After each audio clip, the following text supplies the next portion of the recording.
I have the pleasure of introducing our next speaker, who's going to talk about creating and engaging leaders at all levels.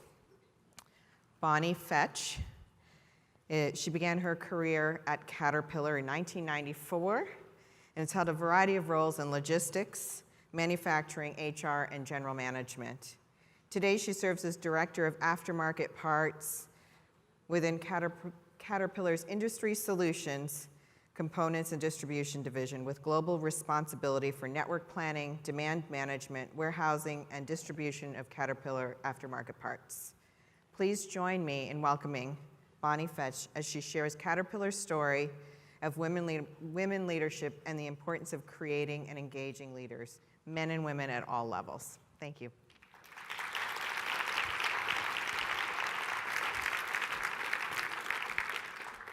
Good afternoon. What an inspiring day so far. Are any of you inspired by what you've heard so far this morning? I am as well. What inspires me most about being here today is not only the wonderful speakers that have gone before me, but a packed room here and I think hundreds of people online that are participating in the event because they're interested in being a part of the change, interested in being bold for the change. This week reminds me a little bit of my daughter's birthday celebrations as she was growing up. In our house, when my daughter's birthday was sometime in the middle of the week, we celebrated on the day of the birthday and as many times during the week until we got to the weekend. And that was always very fun. And I think the same is true of International Women's Day, right? It was officially on the 8th, and we are getting in as many celebrations as we can until we get to the end of the week, and I think that's fantastic. I'll truly be inspired when we stop celebrating International Women's Day because every day of the year becomes a day that we celebrate women. So I flew in late last night from Las Vegas, spending the week at our international construction trade show that Caterpillar always has an amazing showing at called ConExpo. We, as always, Big Yellow has an impressive, very large showcase, 40 machines this year. It always draws the largest number of attendees at the show.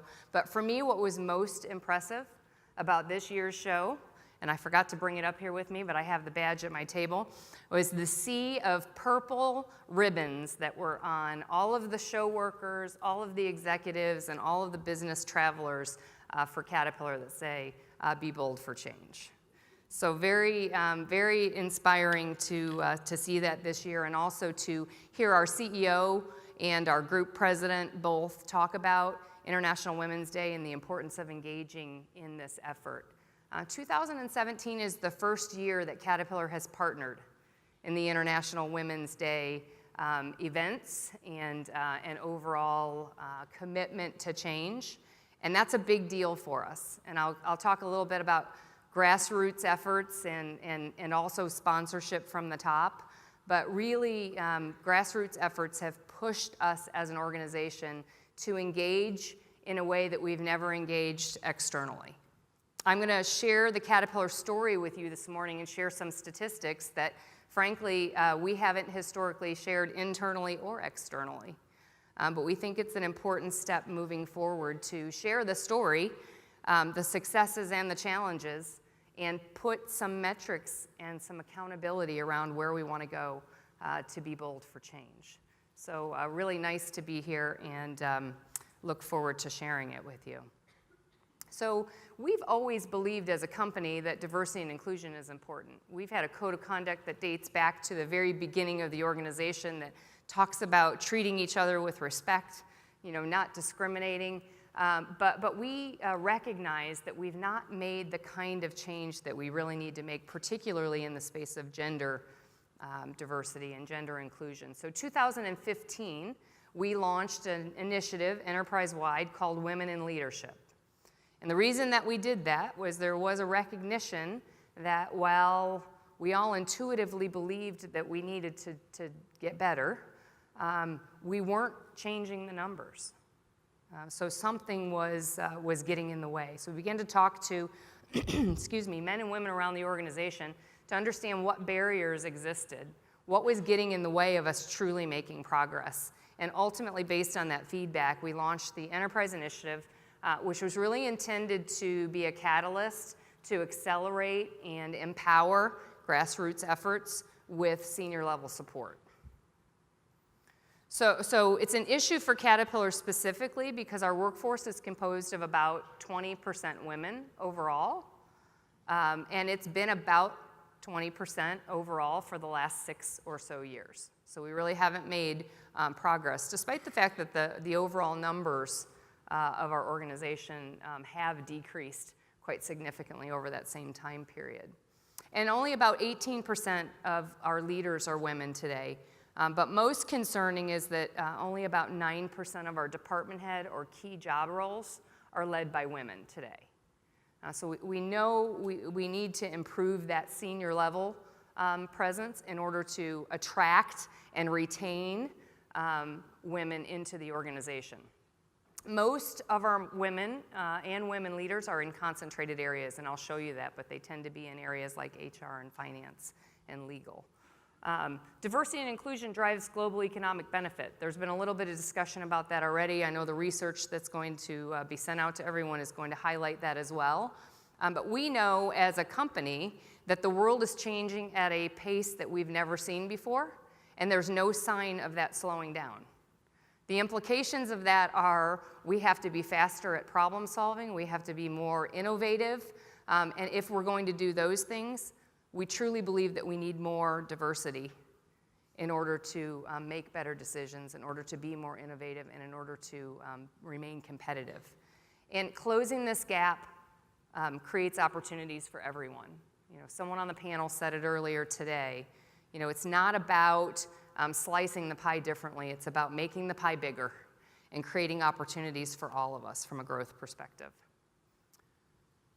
So here's our comparison to the benchmark.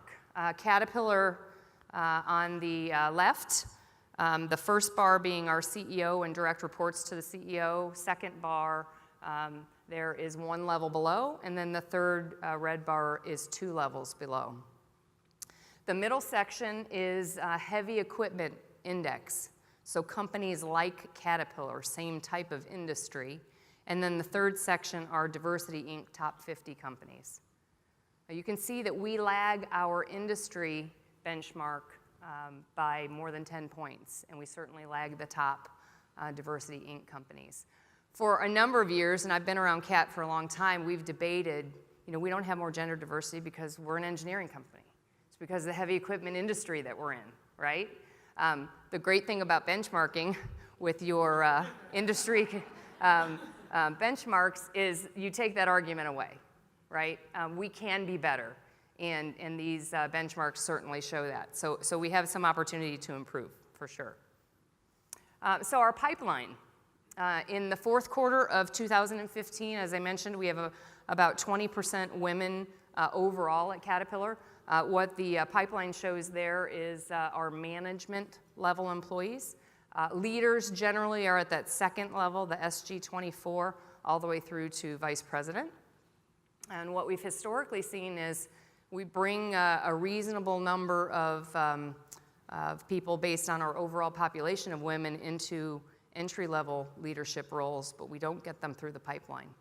And as the discussion earlier mentioned, there is a significant drop-off at the senior mid-level management for women. You can see in 16, it looks like we've made progress in every one of the categories. Percentages are a little bit tricky. We actually had a reduction in the denominator. So we actually think we stayed about flat. We did decrease a little bit in the VP ranks. We had some retirements and restructures and didn't replace. But we really didn't make a lot of improvement from one year to the next. We remained about flat. And we've set an aspirational goal to improve our overall diversity from a gender perspective to 29% and to have 25% at each level of leadership. So again, we've got some work to do there, but we are a metrics-driven organization. So what measured gets focused on, probably like many of your organizations. So we now have a metric which has been really interesting as we've shared it throughout the organization to find out how surprising it is for people in the organization. And in many cases, very surprising for the men in the organization that didn't realize it. And I'll admit to you, as I get to my perspective, you know, I was one of those women for the first half of my career that was blissfully ignorant that there was such a thing as a glass ceiling or gender bias, because I had been successful. I moved very rapidly through the organization and really didn't think that it was about advocating more for women. It was about helping women to be more confident, helping women to avoid sticky floors. And I would say I've been enlightened by some amazing people in my life that have helped me to see that there are barriers. And that, in fact, what I had done throughout much of my career was assimilated. So I was tough. I made the tough decisions. I played with the guys in the organization the way the guys like to play. And had an opportunity, if I go back and give myself advice, my younger self, I could have pulled more women along with me. So I have been, I would say, on a crusade since I had the epiphany to help more women. Because I've been blessed to have had men and women in my life mentor and sponsor and push me, and it's my turn to make sure that we're setting the next generation up to not have to face some of the challenges that many of us have over the last couple of decades. So I mentioned we're pretty concentrated, particularly in leadership, in a few different areas, the bottom bars on the chart, HR, IT, legal, accounting. We even sometimes joke, some of my male colleagues, as we talk about this issue of gender diversity, they ask when we're going to have a gender diversity program for the men in HR, because there aren't enough men in HR, as an example. But the real point of the chart here and what we're challenging ourselves as a company is that we want more women running the businesses, right? We absolutely need women in every part of Caterpillar, but we're woefully shy in mining, construction, energy, and transportation. And so we need to make it, we need to improve, but we need to show that women have opportunities in those places where we have historically not seen very many of us. So we set out with 3 pillars, and I'm not going to go through the detail on each of the pillars, but essentially, you know, sponsorship, that senior level sponsorship and support for the effort, you know, communications, developing particularly senior men as advocates, targeting external communication. So this is one of the first external communications, really sharing our story and where we're going. Pipeline is all about, you know, making sure that we are reaching out, building the pipeline, maintaining people through the pipeline, bringing people back, so having off-ramps and on-ramps for people as they choose to take time out to start a family or go part-time versus full-time, and how do we bring them back into the organization to continue to add value. And then finally, culture. You know, a lot about beliefs and behaviors in the organization. You'll see that I bolded two of those specifically because a particular passion of mine is men as advocates. It's been mentioned here already today. I'm going to talk a little bit about just how passionate I am. I did a blog for our company about what I was doing to be bold for change. And one of the things that I'm doing to be bold for change is writing a book. My co-author and friend and amazing colleague, Jessica Polliner, is in the audience here as well, but we are nearly finished with our book that's all about the importance of men as advocates. And there's a networking hour later. We both love wine and we love talking about the book, so more on that if you're interested. So our successes and challenges as a company, I shared these with a couple of colleagues a couple weeks ago, and we got through the slide, and they said, "Are you talking about your company or our company?" So some of these things may look familiar to you if you're on the journey as well. Our successes, we have more men engaged in the discussion than ever before. I was looking at some statistics. Our oldest employee resource group is our Women's Initiative Network. The statistics in 2012, we had 1.5% of the total membership of the Women's Initiative Network were men. Today, 15% of the members of the Women's Initiative Network are men. So significant improvement. There's a lot more dialogue around the topic and engaging men in that discussion. More grassroots efforts in the global arena. I'm going to talk about some of those grassroots efforts, but we're seeing it globally, and it's really exciting. Women are gaining confidence in speaking up. You know, I mentioned I had an epiphany a number of years ago. I think there's a lot of women that are finding their voice, and they're speaking up, and it's making a difference. Challenges, when you start talking about what you're going to do and you put those objectives out there, you raise expectations. And so when we raise expectations and we don't make progress fast enough, it sometimes creates frustration. We also have had some challenges changing the statistics when we're contracting. So we have had a number of reductions in force around the world, and easy to change the numbers relatively quickly when you're growing, not so easy when you're actually contracting. We are losing women at a higher rate than men, and historically that's been the case. Voluntary attrition has historically been a little higher for women than men, but we're seeing the gap widen, and so we're digging into that a little bit to understand how much of that's associated with higher expectations and frustration, how much of that's associated with other companies are trying to improve their gender diversity, or what else may be going on. And creating sustainable culture change is hard. And so sticking with it is also hard. Sometimes big corporations, if they don't see change relatively quickly, it's difficult to stick with it and create lasting change. So that's the Caterpillar story. My perspective as a female senior leader in the organization, number one, as I said, culture change is hard, especially in big organizations. It's like steering a big ship. And I don't think it's because necessarily it's overly complex, right? Changing culture is about changing beliefs and changing behaviors. But when you have a very large dispersed organization, it's often difficult to get leaders all on the same page, all aligned on where we're going, all aligned on what we reward and what we discipline and how we're going to consistently change those beliefs and behaviors. But the companies that get it right are going to win. I'm convinced about this. And there's been reference already to the return on equity and the return on sales data when there are more women in senior leadership.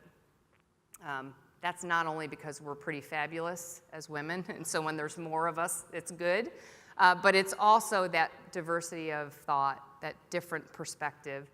You always make a better decision when you're coming at a decision or a problem from multiple perspectives. So the companies that figure it out are going to be the companies that we see winning. My personal belief is that we have to start with inclusion before equality. And what I mean by that is, as a metrics-driven organization, you give us a metric and we will figure out how to hit it. Right? So my worry is always that we get to a number, we get the diversity number that we're looking for, but we fail to create the inclusion. So I think if we create the inclusion first, we obviously continue to work on the numbers, but we have to be open. We have to create the environment where we not only have women at the table, but we're listening to women at the table. And I believe that grassroots efforts have been the most successful to date for Caterpillar. I do agree with the gentleman that said top-down support is absolutely critical. And what we've seen at Caterpillar is with the Women in Leadership Initiative, in a way, it's been that top-down support that's empowered these grassroots efforts. And it's really been, spreading like wildfire when people feel empowered that the company really wants to go in this direction. Pretty amazing things have happened. And there's about 15 Caterpillar people here. Many of them are women that have been a part of the grassroots efforts that are making a difference. Some of those include a program in Latin America that's actually one of our independent distributors that is making an intentional effort to have he for she's, so men who are advocates for women, training women up, and making an intentional effort to put women up front interacting with customers in a construction and mining environment. I learned when I was in Colombia last year, one of our female leaders in the region said now that operators of our big mining trucks that are women are putting purple butterflies on the mining truck. It's way cool. I should have put a picture in there. In Europe, we have one of the chapters of our Women's Initiative Network group that engaged with Catalyst and the Men Advocating for Real Change initiative and brought in a number of men in the organization for a workshop. And what they told me was prior to the workshop, they really never had very many men available to do panel discussions or to mentor women in the organization. Post the opportunity to participate in the MARC workshop, they had 4 times as many men that were raising their hands saying they want to be part of the initiative. And that particular Women's Initiative Network group is now 25% men. So really, really exciting. The he said, she said was my little experiment in the US. I had a theory that part of the reason we weren't getting men to advocate more is we weren't inviting them to the conversation. So we had a number of discussions that were mixed, males and females, and we talked about some of the topics that are in the Lean In book, and we just opened up the dialogue. And the feedback that I got from that, in part, was men were enlightened. There were some issues that women were facing they had no idea. And a part of it was, understanding why men don't advocate. And I'll share a little bit of that with you next. And then the final 2 grassroots efforts were our Women's Initiative Network started a Breakthrough Leadership for Women program. It's been wildly successful, helping women to help themselves, but also helping women to help the company understand the barriers and what we need to change in order to make progress. And recently extended that workshop now to be a Breakthrough Leadership for Men. And the feedback I'm getting from the men that have participated is it's really eye-opening for them. In some ways, it's been infuriating for those that didn't realize some of the subtle or not so subtle bias that still exists today. But really a lot of energy around, how do we do more of this and how do we make it even more global? So we must engage men as advocates is my final perspective. And you might wonder, why don't more men advocate? And there's lots of men in the room here, so you can tell me in the networking program if you think I'm full of hooey. But based on men that I've talked to, blissful ignorance. Right? I've had men that said, I had no idea that there were only 9% women in department head or senior leader roles at Caterpillar. I just really didn't know. Unaware of the consequences of not improving, right? So there's a ton of research out there, but a lot of it's targeted at women. So men aren't necessarily reading it. And if we're not talking to men and engaging men in the discussion, they're not aware of what we're missing out on. Like the McKinsey statistic that says, gender equality will generate something like $28 trillion in GDP out to 2025 if we get it right. Fear plays a big role, this zero-sum game mentality. If we have to hire more women, that means we're hiring less men, right? Or reputation with the guys. If I advocate for women, am I going to get some peer pressure from my male colleagues? Being penalized for saying the wrong thing. Right? Foot and mouth syndrome. I have heard a lot of men tell me, I want to engage, but then you guys are going to bash me if I say the wrong thing. You're going to critique everything I say and read into it. So back to the engaging men in the dialogue, we all are going to say things from time to time that are offensive to each other. But if we don't have an opportunity to have the dialogue and learn from it and understand the effect. For example, I had a man not so long ago post one of our he said, she said discussions, was very troubled that we were focusing on gender diversity. Why weren't we focusing on, diversity overall? It just didn't feel right for him that we were focusing on women. And I said, well, women and gender diversity is important because it's a global issue, right? Race and some of the very specific U.S. metrics don't necessarily translate in other parts of the world, but gender is a global issue. And if we fix some of the issues that create barriers to gender diversity and gender inclusion, we're going to fix things for inclusion more broadly. So we got to the end of the conversation and he said, well, okay, I can get my head around that as long as women don't think they're going to get a free ride. And what I really wanted to say or do, I won't share with you, but I went ahead and took a 5-second pause and just looked at him and said, are you admitting that you've had a free ride for the last 25 years? And I share that with you because it literally was like a switch flipped in his mind, playing that back to him. And if he hadn't had the opportunity to make the comment that we would say, wow, that was a really stupid thing to say, he wouldn't have had the opportunity to learn from that comment. So back to, if we don't engage men in the dialogue, we're not going to have the opportunity to, all of us, learn from each other. And then the final one is don't know what to do.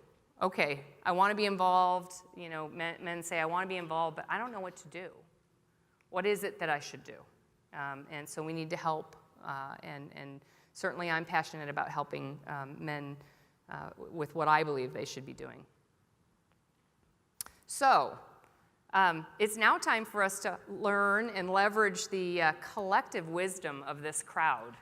We're going to have a few moments for table discussion where I'd like you to share with your table mates what you think about how we can help men become advocates, how we can develop career strategies that encourage women to aim high while making those informed choices and proactively managing their own careers, and discuss practical things that everyone can do to develop and support more men as advocates. We'll take about 10 or 12 minutes for you to have that dialogue within your team, and then I'm just going to ask, so be thinking about if you want to be bold. I'm just going to ask a few tables. If you have something that came up at your table that you'd like to share, we'll have a little bit of time for a few examples, and then we'll do a wrap-up. Okay, I'm going to test my facilitation skills and see if I can bring this massive crowd back together. That was a big fail. Great conversation, I can tell. I can't wait to hear some of the ideas and thoughts that you've shared with one another. It's an amazing buzz of conversation, so I am really looking forward to a few of you. We've got 5 minutes. We can hopefully hear from a few tables on anything that came up in your discussion in terms of how we can help in any one of these areas, or a practical idea that you will take back to your company. So any volunteers to share something that your table talked about? We do have a mic runner, so. Okay. Hi, oh my God, sorry, that was super aggressive. My name's Faven, and I'm from an organization called Upwardly Global. We help immigrants and refugees find professional work after they get here. Oh, thanks, oh my God. One of the things we talked about in terms of gaining men advocates is really boiling it down and making it real for men and helping them understand that they have wives and mothers and sisters and daughters that are going to, at some point in their life, if not today, need advocates. And even if you don't like anybody that you work with that's a woman, somebody's going to have to advocate for your women. And so why not you advocate for women in your workplace too? So sort of just making it, boiling it down to being a family thing and a loyalty thing. If they can't grasp the higher, importance of it, but that was something we talked about. Great. So pulling that emotional lever as well as the rational one. Thank you. Who else? So ours is Not much different, actually. We were talking about making it personal. So when you go into a meeting with a senior leader who happens to be a man, sometimes it's all just about the work. Maybe it's about the project that you're talking about, and you don't ever actually make a personal connection. But there are times, and I can say I've seen this a lot of times, where I'll see through a glass-windowed office that there's a man, a senior leader, and a younger man, and they're just kind of, and I'm gonna say a bad word, they're just kind of shooting the shit, right? And they're making a very personal connection. And so maybe we need to be taking the time to make it more personal. And you had mentioned that maybe we do that by talking about their wives or their daughters or somebody who is a successful woman in their life, just to start building that personal connection.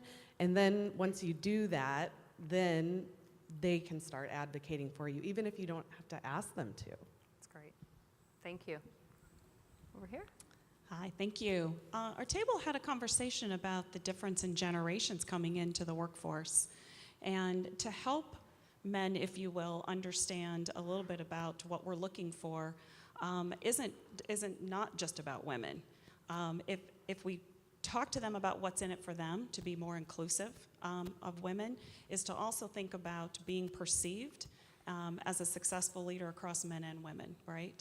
Because there are men in the workforce who have no interest in the good old boy network, the good old boy meetings. They have no interest in that. They grew up seeing their mothers work, they saw their mothers educated, and they went to college with women who were just as smart as they were and were included in college projects and worked just as they were. So they don't know any different. So to attract and retain top talent across the board, whether they're men or women, you need to be perceived as someone in a leadership role as a man who doesn't see differences between men and women, because they're going to just expect you to not see it that way. That's great. Thank you.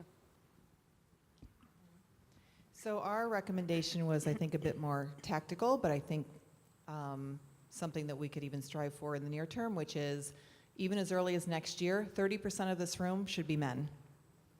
Because if they don't hear what we're talking about, it's interesting for us as women to sit here and talk about the challenges we're having with men. But if they're not, Right. why wouldn't they sit here and listen to it and engage? So I think it's something that we could do Right. even as early as next year. That's great. Thank you. On that note, I'd love to hear from a man in the room about what you heard at your table. Any willing participants? Right up front.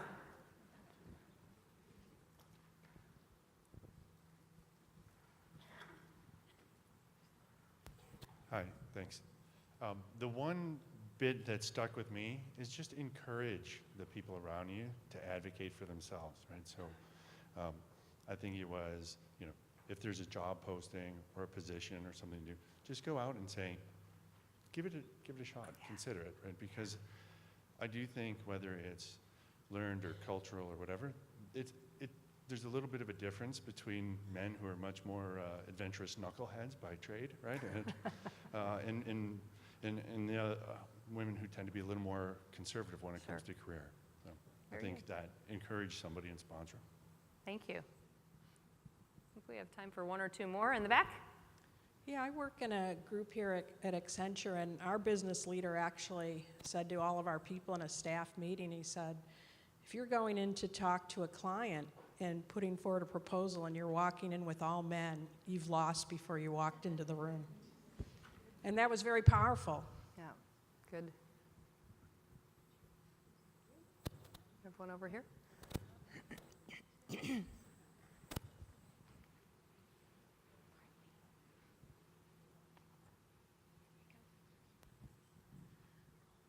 Hi, I'm Dimple Rao from the American Medical Association. So one of the things we talked about, I don't know if you guys have seen this TED Talk that talked about mentoring differences between men and women. And what they essentially said was when women are mentored, they're mentored on sort of the softer skills, communication, how to, navigate a room, things like that. And when men are mentored, they're mentored on business and strategy and how to make those kinds of decisions. So without losing sight of the former, because I think the former is important, I think when you're building those relationships, it's equally important to focus on the latter as well. And so when we're asking for advocates and when we're asking for coaching and mentoring, women should focus on that as well. Very good. So it sounds like a lot of great table discussion. Hopefully you're taking away a lot of ideas and you're sharing it in the networking hour later this afternoon as well.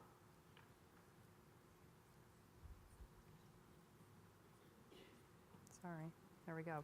So just in conclusion, you know, gender diversity is good for everyone, right? It's been said a number of times today that this gender diversity is not a woman's issue. This is everyone's issue, and we all want to grow, and we all want to create more opportunities, so it is good for all of us. It's not a zero-sum game. Let's make the pie bigger, right? Men are critical in the journey. We've had a lot of discussion about that, not only because men still hold most of the leadership roles in organizations, but we have to engage men in the conversation at all levels. And the companies that get this right are the companies that are going to win. I've been with Caterpillar for a number of years. Jan says McDonald's is the best brand in the world. I'd say Caterpillar is certainly among the best brands in the world, and makes me very proud. And I want us to win, and I want us to win not only with the amazing women that we have today, but the amazing women that we're going to be able to attract and retain and move through the pipeline in the future. So thank you for being here today.